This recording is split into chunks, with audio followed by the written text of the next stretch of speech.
नमस्कार दोस्तों। आज जो कहानी मैं आप लोगों के साथ साझा कर रहा हूँ, मुझे नहीं पता इस कहानी का लेखक कौन है, पर यह कहानी मुझे अच्छी लगी, इसलिए इस कहानी को मैंने साभार आप लोगों के साथ साझा करने का फैसला लिया है। ये कहानी एक मजदूर पिता और उसकी पुत्री की कहानी है। बहुत इंस्पायरिंग कहानी है। एक मजदूर पिता अपनी पुत्री को शहर के सबसे बड़े होटल में लेकर जाता है। वेटर आता है ऑर्डर लेने के लिए। मजदूर पिता कहता है एक पिज्ज़ा ले आओ। वेटर उससे पूछता है कि आप 2 लोग हो, फिर पिज्ज़ा एक क्यों?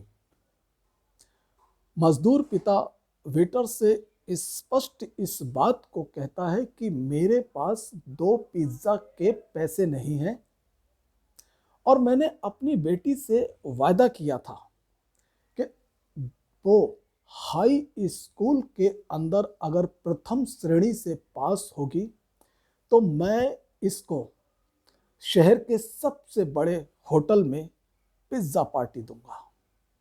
तो मैं अपने वायदे के अनुसार अपनी बेटी को यहाँ पिज्ज़ा खिलाने के लिए आया हूँ, क्योंकि मेरी बेटी ने अपना वायदा निभाया है। ये प्रथम श्रेणी से पास हुई है।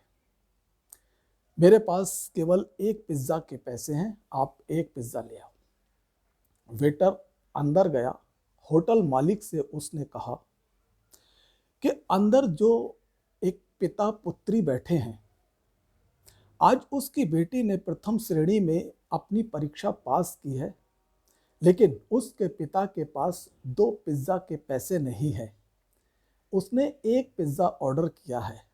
मेरी दिली इच्छा है कि मैं उसके पिता को भी एक पिज्ज़ा खिलाऊं, इसलिए एक पिज्ज़ा मैं अपनी तरफ से उस पिता को देना चाहता हूं और जो भी उस पिज्ज़े की कीमत होगी वो कीमत आप मेरी सैलरी में से काट लेना। होटल मालिक बहुत अच्छा इंसान था। उसने वेटर से कहा कि ऐसे मौके पर मैं तुम्हारी सैलरी क्यों काटूंगा? मैं भी चाहता हूं कि ऐसी होनहार पुत्री के पिता को एक पिज्ज़ा मेरी तरफ से भी दिया जाए, इसलिए पिज्ज़ा उसके पिता को तुम नहीं, मेरी तरफ से दिया जाएगा। वेटर को बहुत खुशी हुई और वो 2 पिज्ज़ा लेकर उस पिता पुत्री के पास आया और उनको सर्व किया। पिता ने कहा कि मैंने तो तुम्हें एक पिज्ज़ा लाने को कहा था, फिर ये 2 पिज्ज़ा आप क्यों लेकर आए? मेरे पास तो एक ही पिज्ज़ा के पैसे हैं। उसने कहा कि एक पिज्ज़ा होटल मालिक की तरफ से आपके लिए है और एक पिज्ज़ा ही नहीं, बल्कि ये दोनों पिज्ज़ा होटल मालिक ने आपकी बेटी के प्रथम श्रेणी पास होने की खुशी में अपनी तरफ से गिफ्ट किए हैं। आपको इसमें से एक भी पिज्ज़ा का पेमेंट नहीं करना होगा। पिता और पुत्री ने बड़े चाव से उस पिज्ज़े को खाया और होटल मालिक का और उस वेटर का धन्यवाद ज्ञापित किया और होटल से चले गए। दोस्तों, काफ़ी समय बाद उस शहर में एक महिला आईएएस ऑफिसर बनकर आई। उस ऑफिसर ने होटल मालिक को ये पैगाम भेजा कि मैं इस शहर में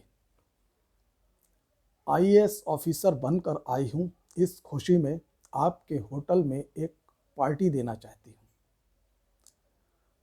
होटल मालिक ने सहर्ष उसके ऑर्डर को स्वीकार कर लिया। होटल में पार्टी की तैयारियां हुई, धूमधाम से पार्टी मनाई गई और उस पार्टी में होटल मालिक को उस आईएएस ऑफिसर महिला ने सम्मानित किया, उस वेटर को भी सम्मानित किया, और जब पार्टी खत्म होने पर आई तब उसने पार्टी में आए सब लोगों के सामने इस बात की चर्चा की कि मैं वही लड़की हूं जिसने हाई स्कूल के अंदर प्रथम श्रेणी से अपनी परीक्षा पास की थी, और उस समय होटल मालिक ने मुझे पिज्ज़ा पार्टी दी थी। उसी पार्टी के बदले में मैंने आज ये पार्टी दी है, क्योंकि ऐसे सहृदय व्यक्ति बहुत कम होते हैं इस संसार में। मुझे बहुत खुशी हुई थी उस दिन, और उसी दिन मैंने ये ठान लिया था, उसी दिन मैंने ये मन में सोच लिया था कि जिस दिन मैं कुछ बन जाऊंगी, उस दिन मैं इस होटल के अंदर होटल के मालिक को ही नहीं बल्कि जितने भी कस्टमर होंगे सबके लिए एक पार्टी दूंगी। होटल मालिक ने उसे पहचाना और उसको आशीर्वाद दिया। उसके पिता की सराहना की कि उसका पिता उसको मजदूरी करके पढ़ाता है, लिखाता है और आईएएस ऑफिसर बनाता है। दोस्तों, ये प्रेरणादायक कहानी आपको कैसी लगी? अगर इस कहानी से आपने कोई सीख ली हो या आपको कोई प्रेरणा मिली हो, तो आप इस कहानी के कमेंट बॉक्स में जाकर हमें कमेंट ज़रूर कीजिएगा। अगर अच्छी लगी हो कहानी तो कहानी को लाइक ज़रूर कीजिएगा और शेयर भी कीजिएगा। और हाँ, अगर आप पहली बार इस चैनल पर आए हैं तो चैनल को सब्सक्राइब ज़रूर कीजिएगा। धन्यवाद।